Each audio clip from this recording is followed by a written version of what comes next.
नमस्कार, मी विद्या स्वागत करते आपले चॅनल देवताच कॉर्नरमध्ये। आजच्या व्हिडिओमधून आपण अनंत चतुर्दशीचे व्रत हे कसे करायचे, धागा 14 गाठींचा धागा हा कसा बांधायचा, कोणत्या हातात बांधायचा आणि यामागची कथा काय आहे, म्हणजे हे कशासाठी हे व्रत करायचं, ही माहिती ह्या व्हिडिओमधून आपण जाणून घेऊयात। आणि त्याची पूजाविधी कशी आहे हेही तुम्हाला ह्या व्हिडिओमधून मी दाखवणार आहे।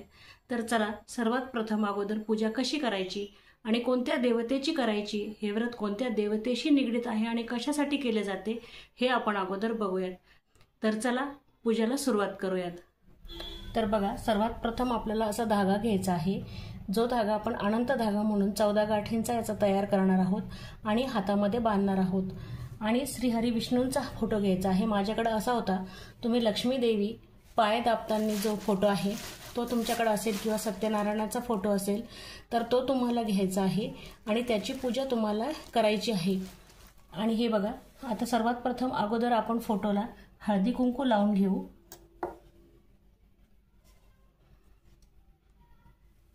आणि फुलं वाहून घेऊया।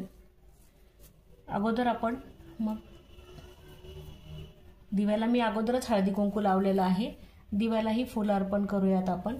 आणि साधी सोपी पूजा आहे आणि अशी फुलं अर्पण करूयात। आता धूप दाखवूयात आपण।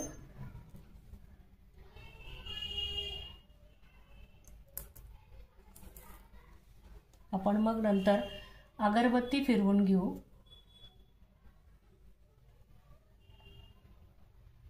बघा, हे व्रत अत्यंत सोपे असे व्रत आहे, काही अवघड नाहीये। सकारात्मक परिणाम आपल्याला दिसून येतात, त्यासाठी हे व्रत आपल्याला करायचे आहे। अशी अगरबत्ती आपल्याला ओवाळून घ्यायची आहे आणि हा कलाव्याचा दोरा आपल्याला नंतर 14 गाठींचा तयार करायचा आहे। लक्ष्मीमध्ये वाढ होण्यासाठी आणि आपल्याकडे जी अगोदरपासून लक्ष्मी असते ती चिरकाळ टिकवण्यासाठी आपल्याला अनंत चतुर्दशीचे हे व्रत करायचे आहे। आता अनंत म्हणजे कधीही न संपणारे आणि कधीही मावळणार नाही असे, व चतुर्दशी म्हणजे चैतन्यरूपी शक्ती। आणि 10 दिवसांच्या गणपतीचे आपण जर विसर्जन ज्या दिवशी करतो त्या दिवशी हे अनंत चतुर्थीचे व्रत केले जाते। आणि त्या दिवशी बघा पौर्णिमाही असते, म्हणून हे व्रत पौर्णिमेला म्हणजेच गणपती विसर्जनाच्या दिवशी केले जाते। गतवैभव प्राप्त करण्यासाठी श्री हरी विष्णू देवतेला अनुसरून केल्या जाणाऱ्या या व्रतामध्ये शेषनाग आणि यमुनेचेही पूजन केले जाते। या दिवशी यमुनेच्या आणि शेषनागाच्याही पूजनाला तितकेच महत्त्व आहे। आणि या दिवशी विष्णू देवता जे आहे त्यांचे अनंत असे रूप असतात। अनंत म्हणजे कधीही न संपणारे आणि अनंत म्हणजे त्यांचे जे रूप आहे अनंत, त्या सर्व रूपांची ह्या दिवशी पूजा केली जाते। आणि ह्याच दिवशी हा अनंताचा धागा तयार करतो। आणि बघा, जेव्हा पांडव वनवासामध्ये होते तेव्हा श्रीकृष्णांनी त्यांना अनंताचे व्रत सांगितले होते आणि हे व्रत तुम्ही जर केले तर तुमचा वनवास संपून तुमचे जे वैभव गेलेले आहेत ते वैभव तुम्हाला परत मिळतील असे श्रीकृष्णांनी सांगितले आहे। आणि मीच तो अनंत आहे, मीच ब्रह्मा विष्णू महेश आहे असे जे सांगितले। आणि त्यामुळे पांडवांनी हे व्रत केले, म्हणून जे कोणी आपले गेलेले वैभव असतील त्या वैभव परत मिळवण्यासाठी हे व्रत करतात आणि ते वैभव त्यांना परत मिळते, अशी त्यामागची आख्यायिका आहे। आणि एवढे महत्त्व ह्या अनंत चतुर्दशीच्या व्रताला आहे। त्यामुळे आपल्याला जी आपल्याकडे संपत्ती आहे ती टिकवण्यासाठी टिकतेही, म्हणून हे व्रत करतात। म्हणजेच थोडक्यामध्ये श्रीहरी विष्णूंशी निगडित लक्ष्मी आहे आणि लक्ष्मी प्राप्तीसाठी आपल्याला हे व्रत करायचे आहे। म्हणजेच वैभव म्हणजे काय, धन धान्य संपत्ती यांची कधीही कमी न पडणे, म्हणजेच लक्ष्मी आपल्या घरामध्ये चिरकाळ टिकणे, त्यासाठी हे व्रत केले जाते। म्हणून विष्णूंच्या अनेक रूपांची, अनंत रूपांची, अशी न संपणाऱ्या अशा रूपांची पूजा ह्या अनंत चतुर्दशीला केली जाते। आता हा धागा कसा बांधायचा, तर याला 14 गाठी द्यायच्या। आणि मी अशा 14 गाठी दिल्यानंतर तुम्हाला बघा, जेवढे घरामध्ये तुमच्या घरामध्ये जेवढेही सदस्य असतील तेवढ्यांना जर तुम्हाला हा धागा तयार करायचा असेल तर प्रत्येकाला तुम्हाला हे तेवढे धागे तयार करावे लागतील। आणि तुम्हाला जर एकाच व्यक्तीच्या हातामध्ये हे बांधायचं असेल तर तुम्ही हा एकच धागा तयार करा आणि हा 14 गाठी याला द्यायच्या आहेत।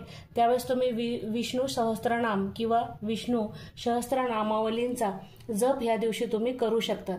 आणि काय करायचं आहे की आपल्याला श्री हरी विष्णूंना तुळस फार आवडते, त्यामुळे तुळशीचे पानं आपल्याला तोडायचे आहेत। बघा 1001 पानं जर भेटले तर हे त्याला फारच महत्त्व आहे आणि त्यामुळे आपल्याला हे पाने त्या दिवशी 1001 विष्णू सहस्त्रनाम आणि विष्णू सहस्त्रनामावली म्हणत व्हायचे आहे। त्याला अत्यंत महत्त्व आहे, कारण भगवान विष्णूंना तुळशी ही अत्यंत प्रिय अशी आहे, म्हणून आपल्याला तुळशीचे पानं श्रीहरी विष्णूंना व्हायचे आहे आणि त्यांचे नामस्मरण करायचे आहे।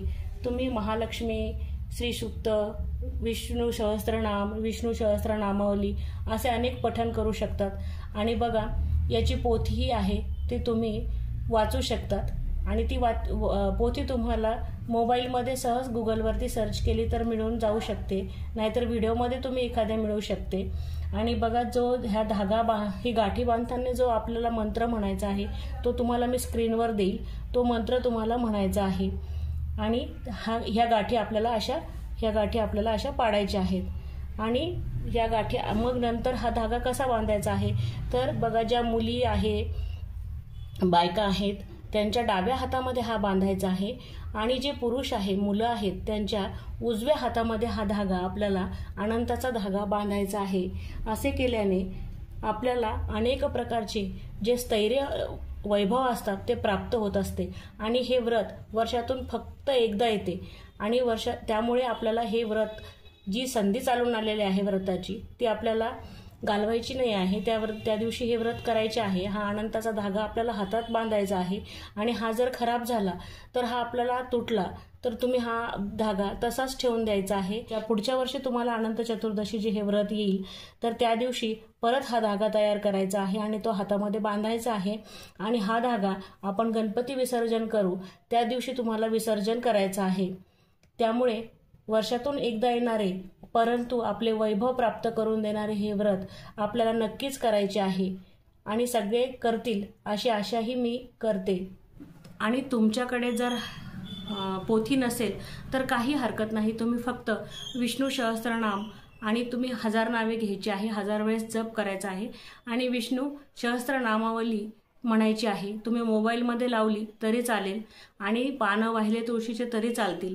असं काही नाही की तुम्हाला पोथी नाही ऐकली किंवा नाही म्हटले तर हे व्रत काही त्याच्यामध्ये कमी राहणार आहे, असे अजिबात नाही। म्हणून तुम्ही फक्त विष्णू नामाचे म्हणजे विष्णू नामस्मरण करण्याला ह्या दिवशी अत्यंत महत्त्वाचे स्थान आहे। ओम अनंताय नमः हा म्हणून तुम्ही मंत्र म्हणून जरी एक धागाला गाठ बांधली तरी चालणार आहे। त्यामुळे असे साधे आणि सोपे हे व्रत परंतु आपले वैभव तितकेच चिरकाळ टिकणारे आणि वैभव प्राप्त करून देणारे, लक्ष्मी ही स्थैर्यवान राहण्यासाठी हे व्रत केले जाते आणि हे व्रत आपल्याला चुकवायचे नाही।